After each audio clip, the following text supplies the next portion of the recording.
Hello बच्चों, नमस्कार। आज की क्लास में हम लोग पढ़ने वाले हैं आपके क्लास 12th की हिंदी बुक आरोह भाग 2 से चैप्टर 5 सहर्ष स्वीकारा है कि दूसरे काव्यांश को हम लोग वीडियो के पार्ट 1 में पहले काव्यांश को पढ़ लिए हैं। अब इस वीडियो में आज पढ़ेंगे दूसरे काव्यांश को। ठीक है, तो दूसरा काव्यांश क्या है?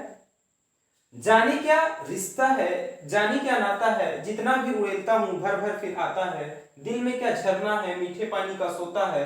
भीतर हो ऊपर तुम, मुस्काता चांद ये धरती पर रात भर। मुझ पर तो तुम्हारा ही खिलता हुआ चेहरा है। ये काव्यांश है। इस काव्यांश में हम संदर्भ क्या लिखेंगे? पहले की तरह ही लिखेंगे संदर्भ।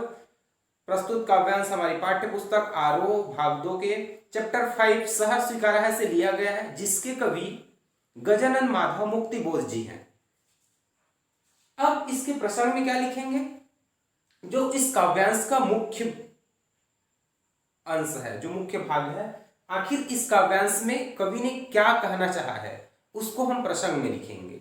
तो प्रसंग में हम लिख सकते हैं कि प्रस्तुत काव्यांश में कवि ने अपने प्रिय से स्वयं के संबंध या स्वयं के रिश्ते के बारे में बताया है, या फिर स्वयं के रिश्ते के बारे में व्याख्या किया है। ठीक है, क्या लिखेंगे प्रसंग में? प्रस्तुत काव्यांश में कवि गजानन माधव मुक्तिबोध ने अपने प्रिय से, मतलब अपने प्रिय के साथ जो रिश्ता है या संबंध है, उसके बारे में व्याख्या किया है। ठीक, अब इसका हम व्याख्या देखते हैं।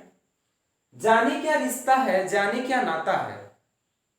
यहां पर कवि जो है थोड़ा सा कंफ्यूज है, थोड़ा सा उसमें संदेह आ गया, असमर्थ है यह जानने के लिए कि जाने क्या रिश्ता है। रिश्ता का मतलब संबंध, आखिर उनके साथ में क्या संबंध है ये। और नाता मीन्स भी क्या होता है?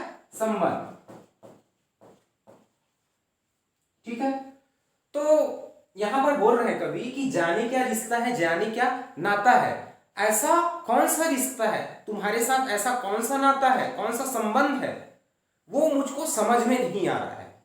यहां पर कवि बोल रहे हैं अपनी प्रिय के साथ में जो उनका संबंध है उसके बारे में बोल रहे हैं। फिर आगे बोलते हैं कि जितना भी उड़ेलता हूं भर भर फिर आता है। क्या बोल रहे हैं? जितना भी उड़ेलता हूं भर भर फिर आता है। कहने का मतलब क्या है? उड़ेलना। उड़ेलना मतलब बाहर निकालना। उड़ेलना का मतलब क्या होता है? बाहर निकालना।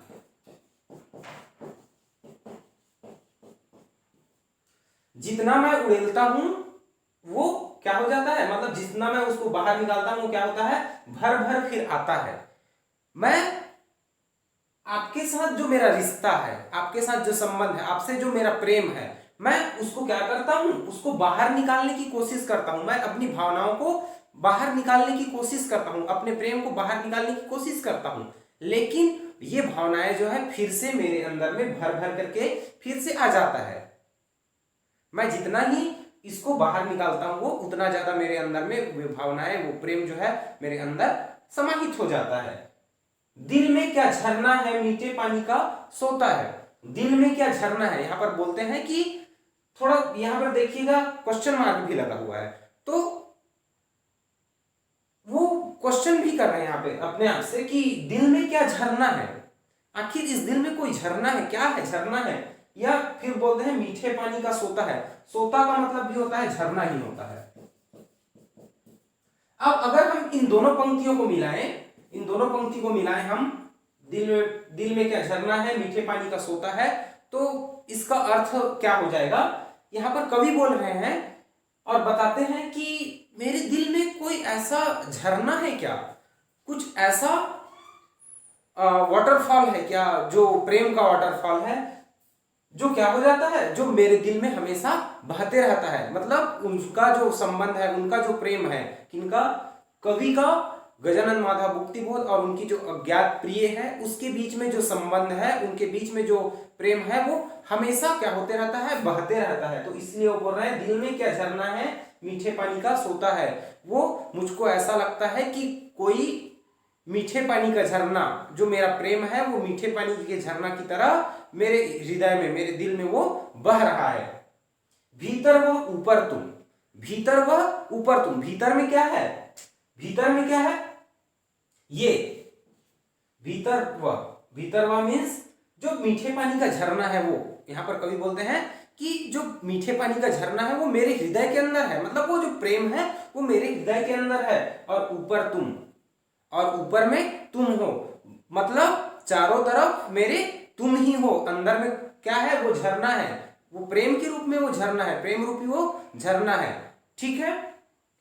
मुस्काता चांद ज्यों धरती पर रात भर, मुझ पर तो तुम्हारा ही खिलता हुआ चेहरा है। यहां पर फिर कवि बोलते हैं कि जिस प्रकार से चांद जो है, मुस्काता चांद जो धरती पर रात भर, जिस प्रकार से पूर्णिमा का जो चांद है वो धरती के ऊपर हमेशा क्या रहता है, पूर्णिमा के दिन वो चमकते रहता है, तो तुम भी उसी प्रकार से मुझ पर त्यों तुम्हारा ही खिलता हुआ चेहरा है। जिस प्रकार से वो चंद्रमा जो है चमकदार होती है, उसी प्रकार से तुम्हारा ही चेहरा भी जो है, तुम्हारा फेस जो है वो मेरे अंदर में क्या होते रहता है, हमेशा खिला हुआ रहता है। तुम्हारा यह खिला हुआ चेहरा जो है क्या रहता है, हमेशा मुझको दिखाई देते रहता है। ठीक है। तो इसको हम एक साथ जब लिखेंगे, व्याख्या करेंगे, तब क्या होगा, प्रस्तुत नहीं, यहां से प्रस्तुत काव्यांश में कविवर गजानन माधव मुक्ति बोध जी बोलते हैं कि हे प्रिय, मेरा तुम्हारे साथ कैसा रिश्ता है, कैसा नाता है, मुझको यह जो है समझ में नहीं आ रहा है। कैसा संबंध है तुम्हारे साथ, यह मैं समझ नहीं पा रहा हूं।